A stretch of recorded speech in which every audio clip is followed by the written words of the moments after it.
Oi, tudo bem? Prontos para mais um Pausa para a Educação aqui pela TV Itapê? Para que possamos falar sobre educação, questões de matemática, redação, física, língua portuguesa. Pausa para a Educação é uma iniciativa da TV Itapê que quer trazer para você, espectador, para você daqui de Itapetininga ou quem esteja, possa estar vendo pela internet, ter um contato com temas importantes de educação. Uma iniciativa de grande importância e esperamos que atinja o máximo de pessoas com o máximo de qualidade possível. Para isso, nós contamos também com a sua participação, mandando-nos e-mail pelo pausaparaeducacau@gmail.com ou pelo WhatsApp, né, que é 997840955. O WhatsApp, né, 997840955 ou pelo telefone aqui da TV Itapê, 3527-8099. O que eu quero começar conversando com vocês hoje, né, tem sido praxe nesses nossos programas, é a questão do material com o qual nós estamos trabalhando hoje em dia. Um sério problema, pode-se dizer, é o descompasso entre os materiais didáticos, não digo todos, mas uma grande parte, que está preparando o aluno para 1990, enquanto nós estamos em 2016. E nesse intervalo de 1990 para 2016, houve a revolução da internet, em que é possível eu, em curto espaço de tempo, buscar informação sobre inúmeros assuntos. Significa que todas as informações que estão na internet são corretas?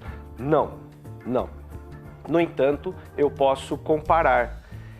E isto faz com que o conteúdo não seja o mais importante, né? O conteúdo não seja o essencial que um material tenha que transmitir ao meu aluno.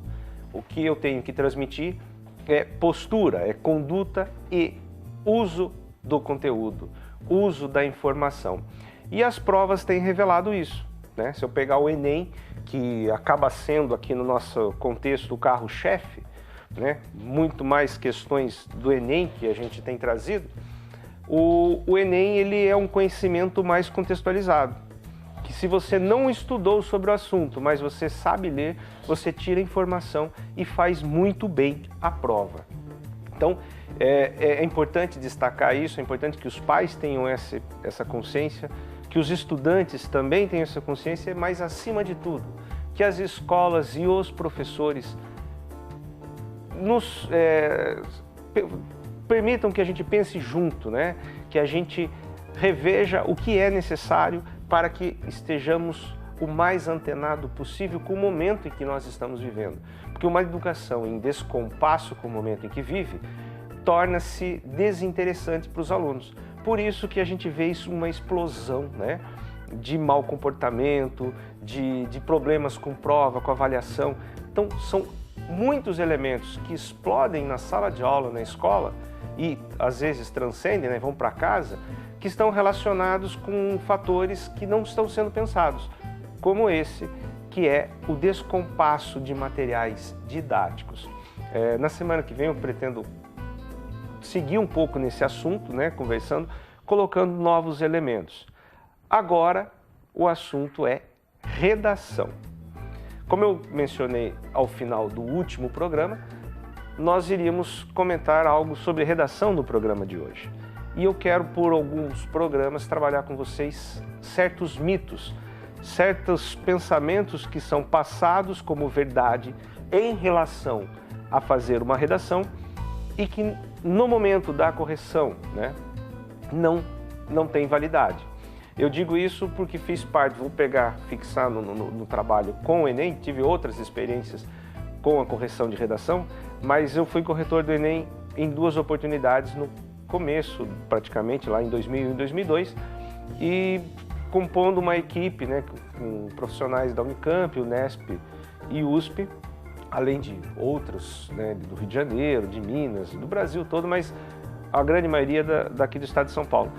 E a realidade da correção não corresponde aos mitos que se leva para a escola. Vamos para a tela que eu trouxe para vocês hoje sobre o mito em redação, que é o título. É obrigatório dar título ao texto? A questão é o seguinte: o título, ele pode ser um componente que eu vou inserir. Agora, ser obrigatório, o que muitos acabam dizendo, obrigatório não necessariamente, tá? Vou trazer para vocês uma instrução de uma das provas do Enem, né? A instrução diz lá: o rascunho da redação deve ser feito no espaço apropriado, o texto definitivo deve ser escrito à tinta na própria folha, em até 30 linhas, a redação que apresentar cópias dos textos da proposta de redação ou do caderno de questões terá o número de linhas copiadas desconsiderado para efeito de correção e receberá nota 0 em qualquer das situações expressas a seguir. A redação que tiver até 7 linhas escritas, sendo considerada texto insuficiente, fugir ao tema ou que não atender ao tipo dissertativo argumentativo, apresentar proposta de intervenção que desrespeite os direitos humanos, apresentar parte do texto deliberadamente desconectada do tema proposto. Pois bem, não fala nada em inserir título. Não pediu título? Não precisa colocar título, nem RG, nem CPF, né? O que eu costumo dizer para os alunos. Não pediu, não coloca. Eu só vou atender aquilo que a proposta, nas suas instruções, me pede. Tá? A instrução, ela vai delimitar o que eu tenho que produzir. Então, título é obrigatório? Não. Já houve vestibular, por exemplo. Isso serve para vestibular, mas para concurso também. Concurso público, para quem vai fazer, tem que ver se nas instruções tem o pedido do título. Então, mas já teve vestibular de tempos atrás, que você, na hora da inscrição, isso era da Federal de Uberlândia, se eu não me engano, ou de Uberaba, que você escolhia se a sua redação deveria ser considerado o título nela ou não, porque daí o corretor consideraria como parte da sua produção. Por que título não é obrigatório? Porque título é uma questão de dar nome, está muito mais no campo da criatividade, é muito mais efeito do que argumento. Então, não há essa necessidade. Porém, vamos para a tela novamente, que eu trouxe para vocês um outro exemplo, esse aqui da FUVEST. E está lá nas instruções: a redação deve obedecer à norma padrão da língua portuguesa, escreva no mínimo 20 e no máximo 30 linhas com letra legível. E aqui, por fim, diz: dê um título à sua redação. Aqui é claramente um pedido, né? Praticamente uma ordem. Dê um título à sua redação. Por que no Enem não se pediu e nessa redação da FUVEST pediu?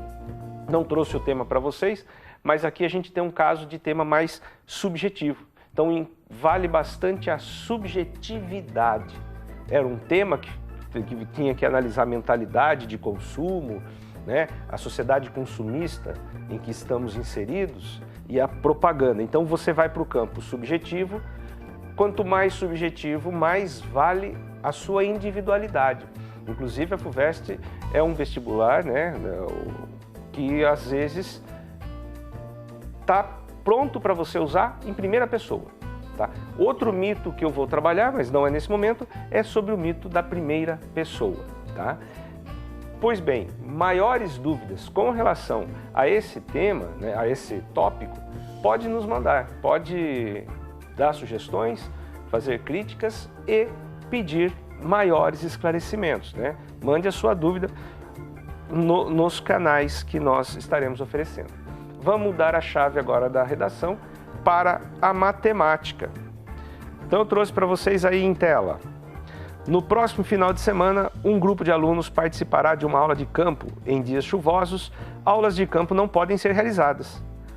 A ideia é que essa aula seja no sábado, mas se estiver chovendo, no sábado a aula será adiada para o domingo. Segundo a meteorologia, a probabilidade de chover no sábado é de 30% e a de chover no domingo é de 25%.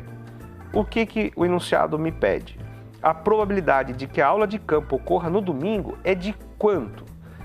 5%, 7,5%, 22,5%, 30%, 75%.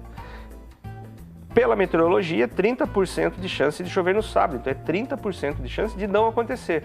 Isso me leva ao pensamento que se pedisse quanto que é de chance de ter a aula no sábado, é de 70%, pela meteorologia. No entanto, quer a probabilidade de que a aula seja no domingo. Essa probabilidade é dos 30%. Então, olha lá, eu tenho que pensar nesse 30% e de chover no domingo é de 25%. Ou seja, 30% de chover no sábado, daí vai ser no domingo. 25% de chance de não acontecer no domingo. E eu quero saber a chance de que ocorra. Então, são os outros 75%. Então, eu vou ter que calcular 75% de 30%. Como que eu faço isso? Esse D em matemática é sempre bom me acostumar a ler que ele é um vezes, né? 75% vezes 30%. Cancelo o zero, né? Faço 75 vezes 3, 225. 100 vezes 10 dá 1.000. Só que eu quero em porcentagem. Então, eu vou cortar um zero embaixo e transformo em vírgula em cima. Por isso, eu tenho 22,5%. Né? Qual a chance de que ocorra no domingo? 75% de 30%, que é, na verdade, 22,5%. Né? Pois bem, uma questão dessa é de tanto pode cair num concurso quanto num vestibular, como pode ser de uso prático, né? Eu sempre pensar com proporção e também com probabilidade e porcentagem. Vamos fazer uma pausa para os nossos apoiadores culturais? Já já eu volto com mais questão, com mais tópico para você.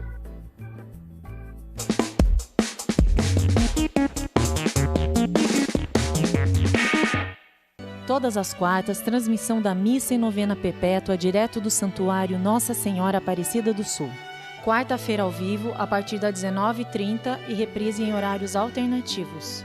Apoio: Armazém MS, prazer em servir bem. Rofep, controle de pragas, dedetização e sanitização.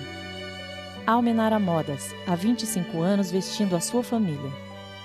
Empresa de ônibus Nossa Senhora Aparecida, há 68 anos transportando gerações.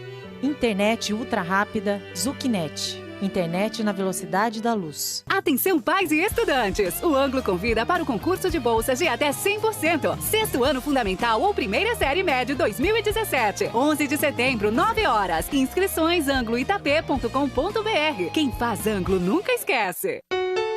Desde cedo multiplicamos o amor, carinho e o respeito. O Laboratório Itapetininga tem orgulho em tudo que faz. Afinal, são 20 anos construindo laços de confiança e dedicação. Multiplique sonhos, sempre. Laboratório Itapetininga, cada vez mais em sua vida. Oi, Fofi! Eu sou Neta Bueno e espero você no programa Pratos e Papos todos os dias aqui na TVI.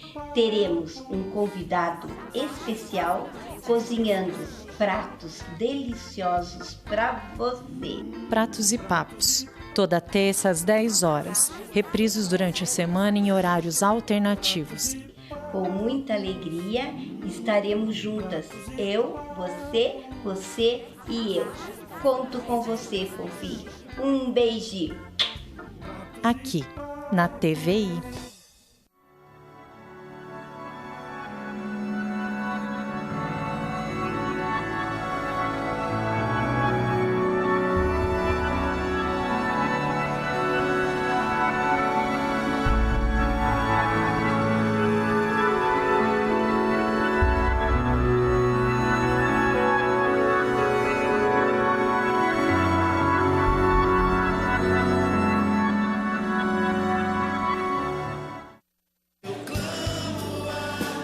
Atenção, povo de Deus e todos que desejam ser preenchidos pelo Espírito Santo. Convidamos todos para o Cenáculo Diocesano, dia 11 de setembro, no recinto Acácio de Moraes Terra, em Itapetininga. Venha participar de um grande momento de efusão do Espírito Santo. Vamos juntos louvar e clamar pela transformação do nosso coração e de nossa diocese. Traga sua família para a casa do Senhor. Pregação de Ironi Spuldaro e animação de Heber Campos. Deus espera por você. Apoio. Construtora Vila Rios. Empório Albuquerque. A sua satisfação é a nossa melhor oferta.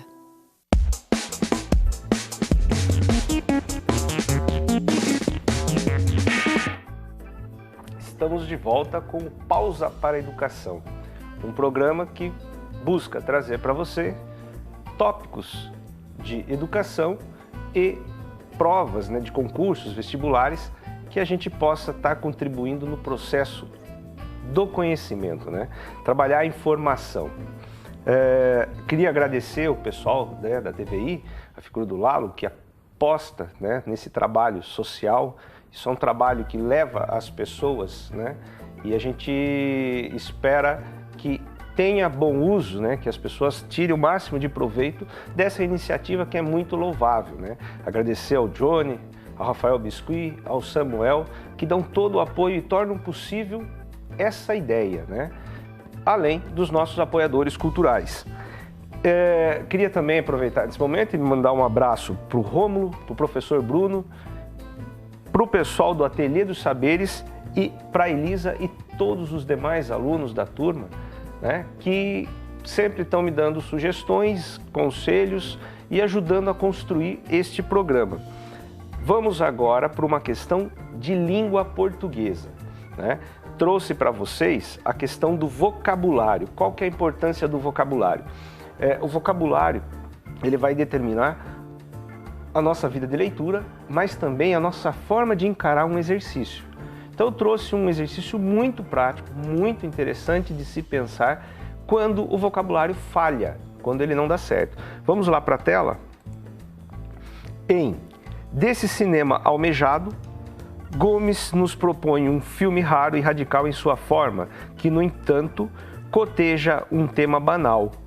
O termo em destaque, que está lá, ó, em destaque o coteja, no contexto em que é empregado, apresenta como sinônimo o quê?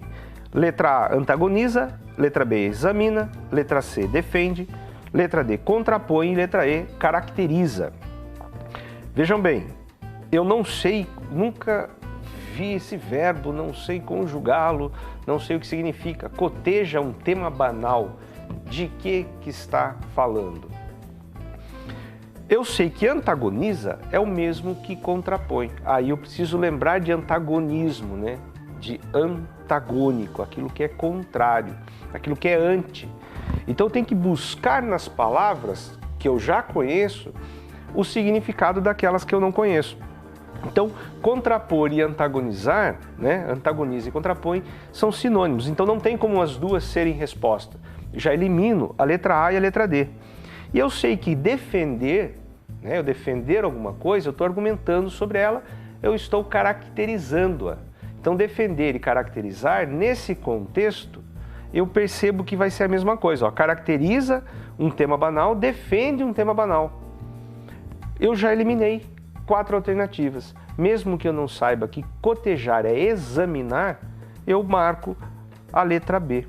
Uma coisa simples, mas que faz muita diferença. O vocabulário, ele é fundamental na nossa vida, né? Esse aqui é um exemplo rápido, prático, de como na prova eu posso me virar. O vídeo, o começo da vida, né? O filme, o documentário que foi desenvolvido agora no começo desse ano, né? Desenvolvido, que foi apresentado, ele, em um dos seus momentos, né? Aconselho muito quem possa vê-lo.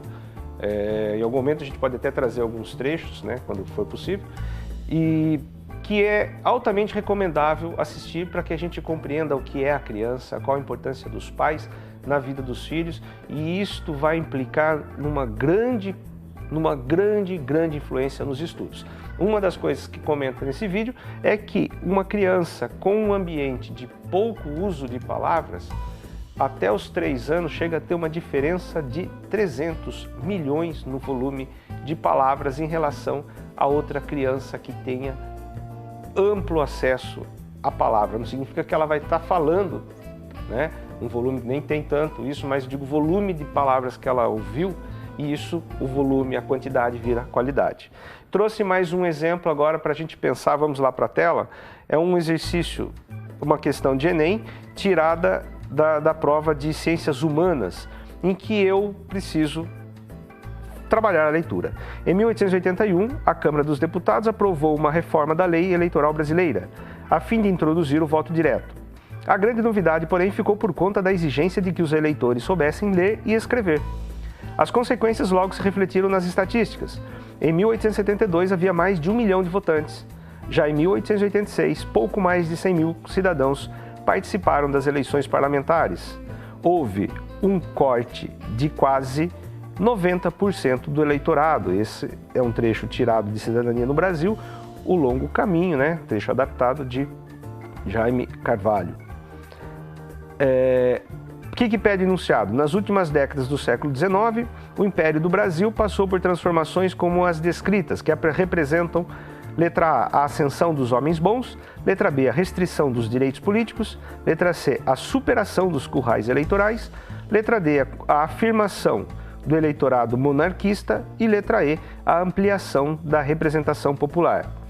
O que eu preciso? Preciso olhar para o texto e constatar que antes era mais de 1 milhão de votantes e passou para pouco mais de 100 mil, o que o próprio texto destaca como sendo um corte de quase 90% do eleitorado.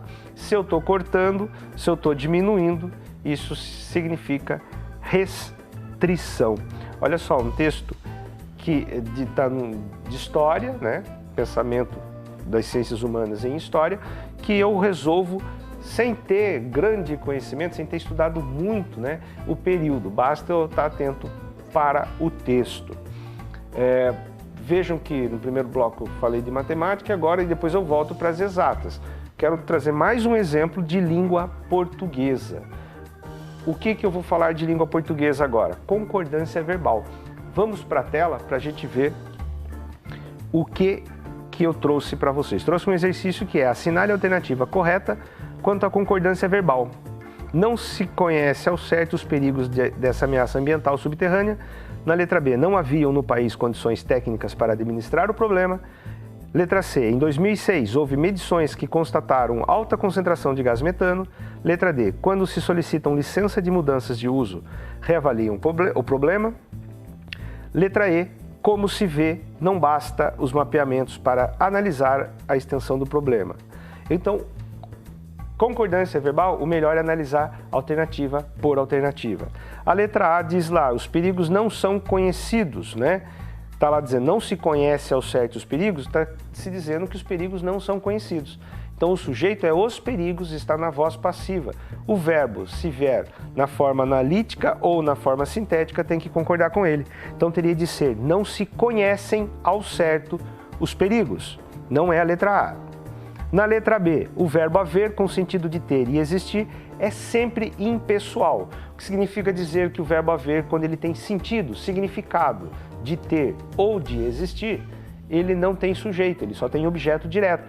Então não posso dizer haviam no país, mesmo que o que vem depois seja plural, esse que vem depois é objeto e não interfere na concordância. Então não havia, né? O correto é não havia no país. Na letra C, justamente o verbo haver está ali, então eu vou pular para a letra D. Licença é solicitada. Se solicitam licença, licença é solicitada. Verbo tem que estar no singular, porque o sujeito está na voz passiva e tem que estar no singular. Então, quando se solicita. Quando que eu sei que esse C, que está lá na letra A, na letra D e na letra E, né?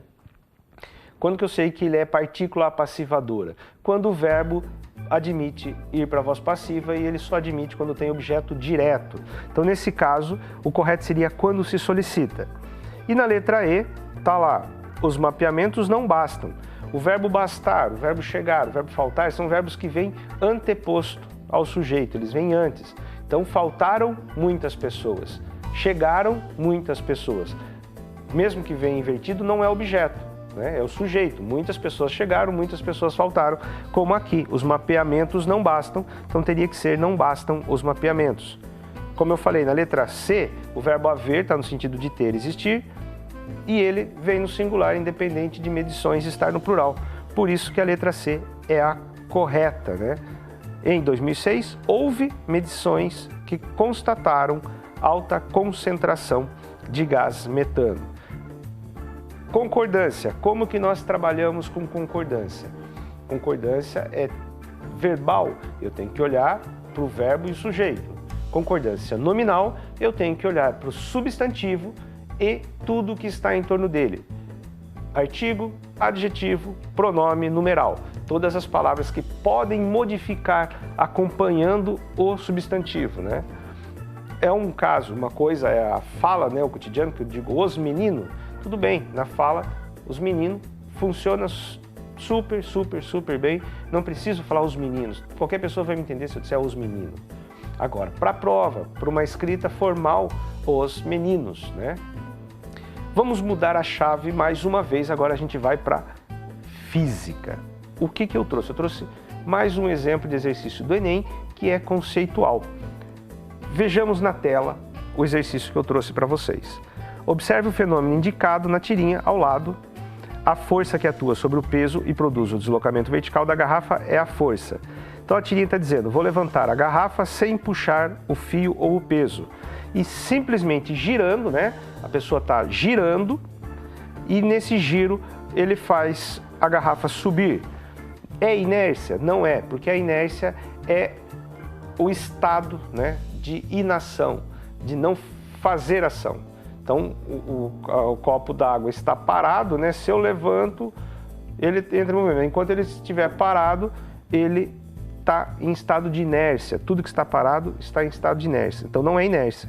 Gravitacional? Não, se fosse gravitacional desceria e não subiria, porque a força gravitacional é no sentido para o centro da Terra, é a força que nos atrai em função, né, de um campo que acaba sendo gerado por conta de elementos do núcleo da Terra, né? É a atração entre corpos. Em outros momentos a gente fala um pouco mais sobre gravitacional. É o empuxo, né?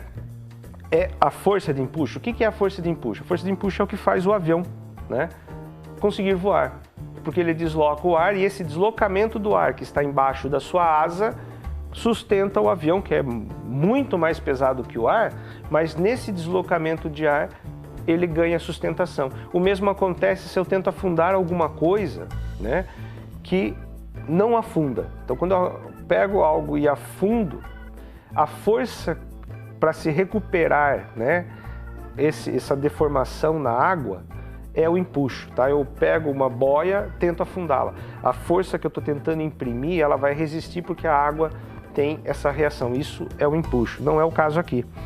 E também não é a força elástica, que seria de uma mola, de um elástico mesmo, né? De um arco, que é a deformação de algo e a necessidade e a vontade de voltar a ser o que era. Então, aqui é a força centrípeta. A força centrípeta eu tenho sempre direcionada para o centro de um movimento circular. Se fala em força centrífuga não é uma força. Ela é uma reação à força centrípeta, porque todo objeto que está em movimento circular, a tendência dele é ir para o centro. A velocidade de escape, a possibilidade de escapar, porque sempre vai ter uma curva, essa é a ação centrífuga, né? Da roupa que está lá centrifugando na máquina. Por que eu chamo esse utensílio doméstico de centrífuga? Porque gira circularmente e a água não consegue vir para o centro, ela escapa por conta dos furos que tem no tubo e por isso que se usa a centrífuga, né? Ela joga para fora, mas na verdade quem está agindo aí é a força centrípeta. Por isso que a nossa resposta é a letra D, certo? Vou passar rapidamente, só para a gente finalizar, um tópico de matemática que é a multiplicação de fração. O que eu tenho que pensar na multiplicação de fração? Eu tenho lá 3/4 vezes 1/5. Vou primeiro trazer para vocês a visualização geométrica, através de figura. É eu dividir alguma coisa em 5 partes, por isso eu tenho 1/5. Esse 1/5, sempre que eu tenho a multiplicação, é o D, né? O D é multiplicação, multiplicação é D. 3/4 de 1/5. Então eu quero saber quantos que são 3 partes se eu dividir esse 1/5 em 4. Olha lá, eu estou pensando em 3 de 4 partes relacionadas não com o todo, primeiro só com 1/5. Porém, em relação ao todo, é como se eu dividisse esse todo, que antes era de 5 partes, em 20. Por isso que eu tenho 3 partes de um total de 20. Isto é a visualização geométrica. Porém, a aritmética eu vou multiplicar. Na multiplicação de fração, é o numerador pelo numerador, o de cima pelo de cima, e o denominador vezes o denominador, o de baixo vezes o de baixo. 3 vezes 1, 3, 4 vezes 5, 20. Então, são coisas básicas que normalmente acabam emperrando muita conta, muita coisa mais complexa, seja até mesmo numa faculdade, né? Já tive casos de trabalhar com dúvida de física numa faculdade de engenharia, em que o que estava mais prejudicando o aluno de engenharia na aula de física, no curso de física, era multiplicação e divisão de fração. Pois bem, espero ter ajudado um pouco mais nessa caminhada com os estudos. Estamos sempre esperando sugestão, crítica, dicas de formas que possamos ajudar mais e fazermos sempre parte do cotidiano, né, das pessoas na forma do programa, trazendo informação e conhecimento. Para isso, podem fazer uso do e-mail, que é pausaparaeducacau@gmail.com, ou pelo WhatsApp, que é 997-840955. Tenham todos um bom proveito desse material e até o próximo programa. Abraço a todos.